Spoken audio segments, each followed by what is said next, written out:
All right, everybody, here we are back with another segment of Why Race Matters by Michael Levin.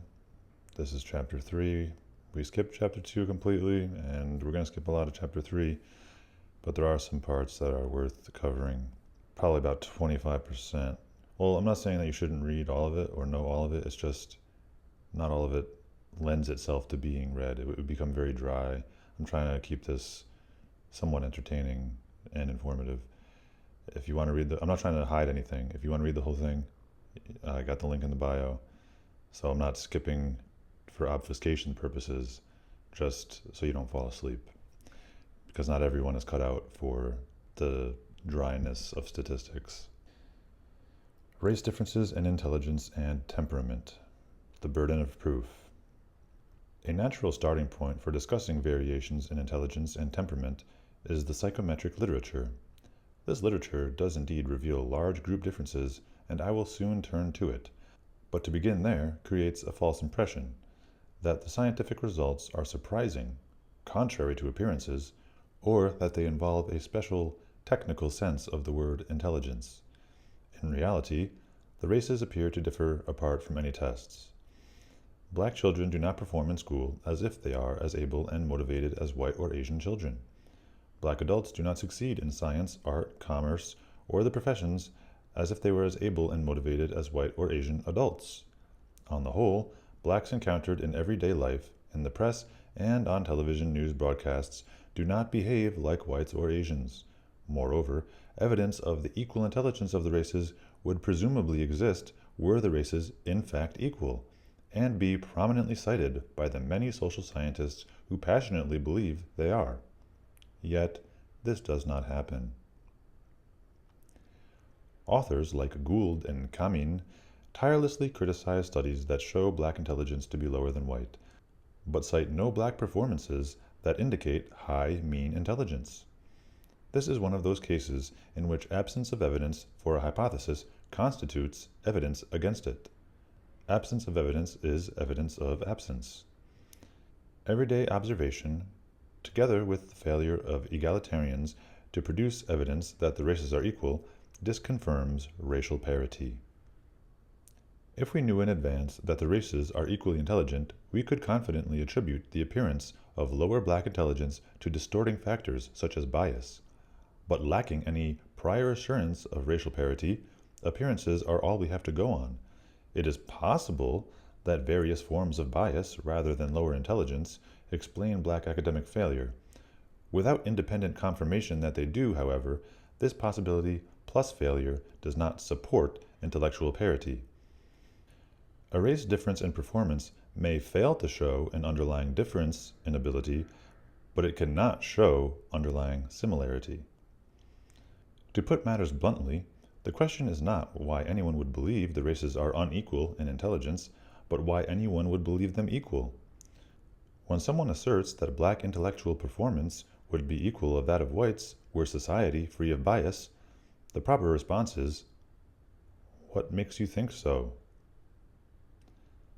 The burden of proof, usually placed on those who deny the intellectual equality of the races, rests squarely on those who assert it. Stereotypes.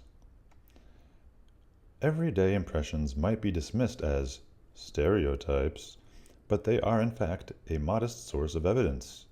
This evidence is not strictly essential to what follows, but stereotypes attract so much irrational scorn that some clarification is in order. My personal experience with being stolen from confirms stereotypes. I've only been stolen from 3 times in my life, and all 3 times it was by a black person. And it's not like I'm surrounded by only black people. The received view is that ethnic generalizations serve psychological needs, often disreputable, such as, in the Sartre-Bettelheim theory, relief of guilt and enhancement of self-worth by projection of forbidden desires onto an outgroup. On this view, the prevalence of a stereotype is unrelated to its truth. An alternative view is that stereotypes extrapolate experience, and so tend to be true or at least contain a germ of truth. In favor of the second view is the fact that, like many incautiously worded statements, stereotypes become more plausible when interpreted charitably. Someone who says blacks are criminals need not mean that all blacks are criminals, or that all criminals are black, both plainly false, but that disproportionately many blacks are criminals, which is true.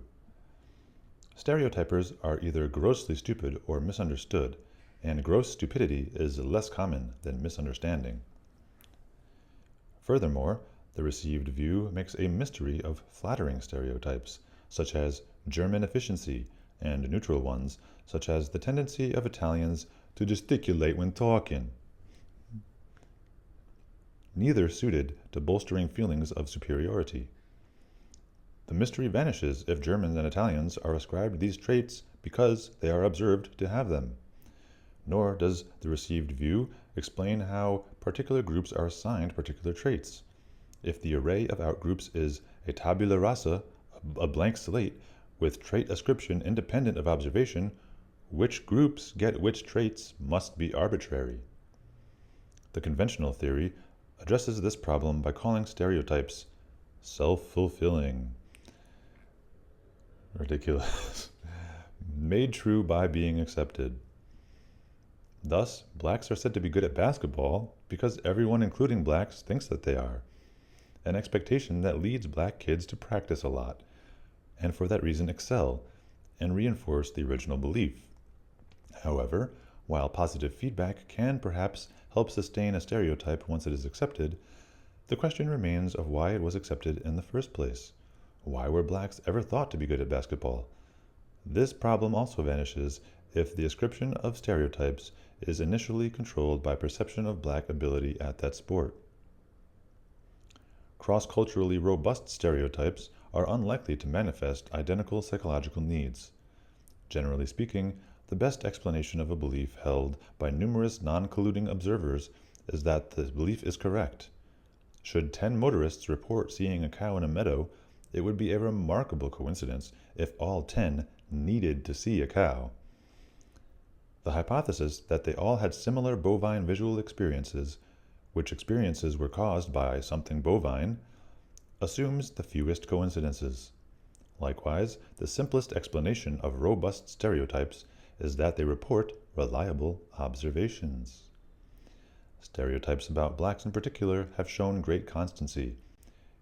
Peters records the agreement of all European cultures that blacks are unintelligent, brutal, and highly sexed, a view of blacks usually associated with pre-civil rights era America. Medieval Arab slave traders regarded blacks as rhythmic, highly sexed, unintelligent, and prone to merriment. Given their cultural achievements, Arabs would hardly have needed to feel superior to anyone. They may have been influenced by the servile status of the blacks they knew, but they did not regard their slaves from other groups as unintelligent. Romans prized Greek and Jewish slaves for their intelligence. The best explanation of this cross-cultural concordance is that the blacks observed by Europeans, Americans, and Arabs displayed the traits in question, or did they all conspire to give blacks a bad rep? What sounds more likely? And it's not just them. Japanese people feel the same way. Chinese people feel the same way. Mexicans feel the same way. So it seems like everyone can agree, except for the anti-racists, which is really just a euphemism for virtue signalers. A final point suggesting that stereotypes extrapolate experience is that they are deemed more acceptable when couched in positive language. Time magazine criticized the National Football League's ban on spiking the ball after touchdowns for penalizing what it called the black flair.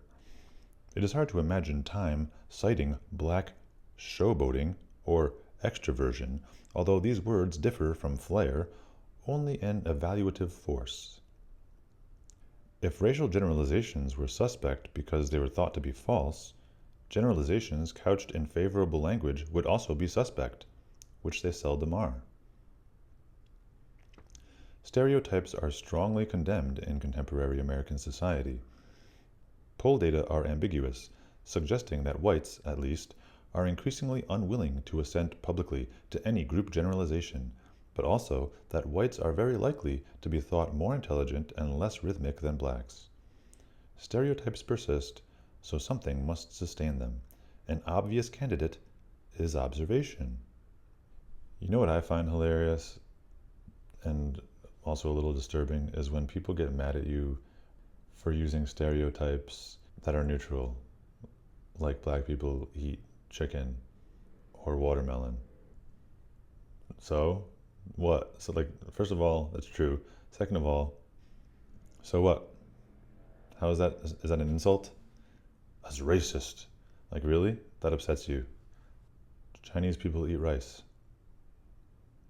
Is that racist? Does that mean Japanese people eat sushi? Oh my god, racist. Chinese people eat dogs. Oh, that's negative. Now we're being really racist, really negative. It's also tiring. Okay. Race differences in intelligence. Test data. The main scientific evidence of black-white differences in intelligence is black and white performance on standardized intelligence tests. Competent authorities agree that, as measured by the Wechsler Adult Intelligence Scale, the Wechsler Intelligence Scale for Children, the Raven's Progressive Matrices, and similar instruments, the mean IQ of whites exceeds that of American blacks by about 1 white standard deviation. When IQ is scaled so that the white mean is 100 and the standard deviation is 15, the black mean is about 85 and the black standard deviation slightly less than 15. This difference was first observed among Army recruits during World War I and has remained fairly constant. The most thorough survey of the literature through 1966 is Shuey's The Testing of Negro Intelligence, 1966, which reports 382 comparative studies involving 80 different tests administered to hundreds of thousands of black and white children, high school and college students, military personnel, civilian adults, deviates, and criminals. The average black score in these studies was a bit below 85 and the average white IQ a bit above 100, with the difference in the means in the various studies ranging from 12 to 18 points. Overlap, the proportion of black scores at or above the white comparison group mean, averaged 12%. W.E.B. Du Bois' reference to the talented 10th turns out to have been a remarkably accurate statistical intuition. In other words, 88% of blacks, and by definition 50% of whites, score below the white mean. This 50 to 88 ratio is not constant throughout the IQ distribution. As we shall see, the ratio falls when IQ rises.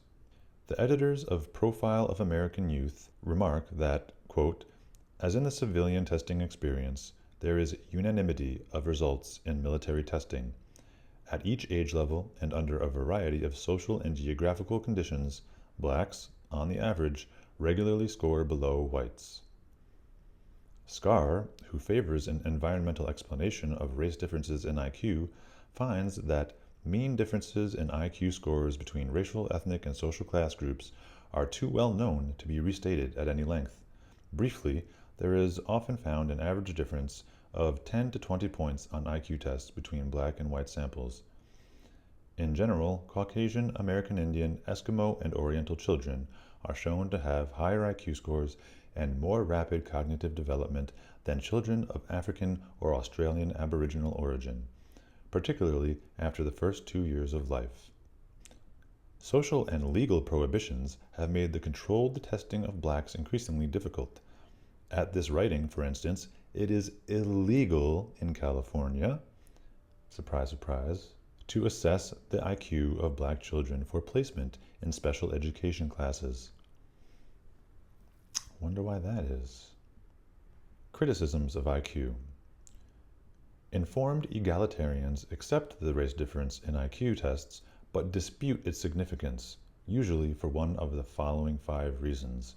1.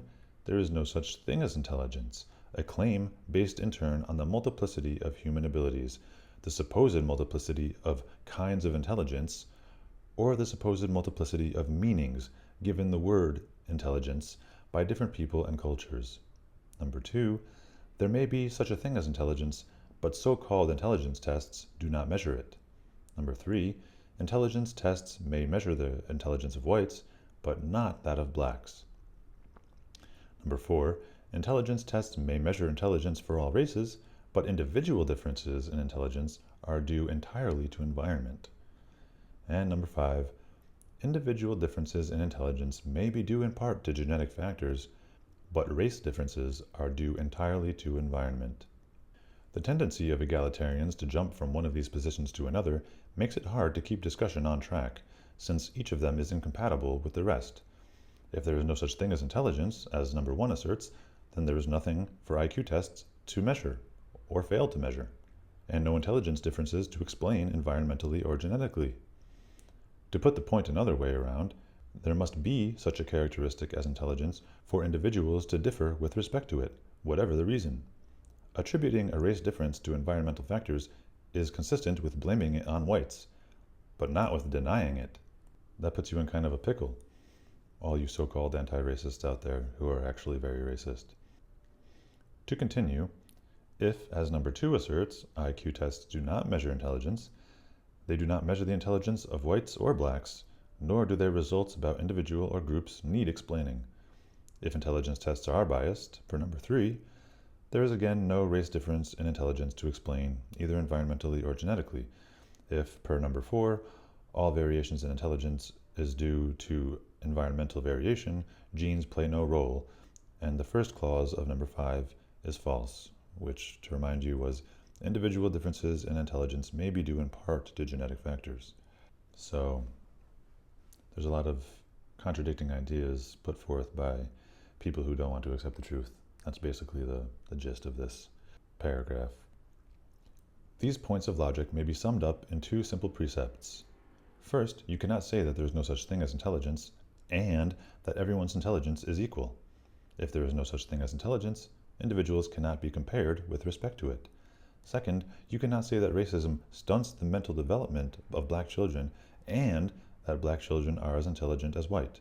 If the mental development of black children has been stunted by racism or by anything else, it follows that their intelligence has been limited.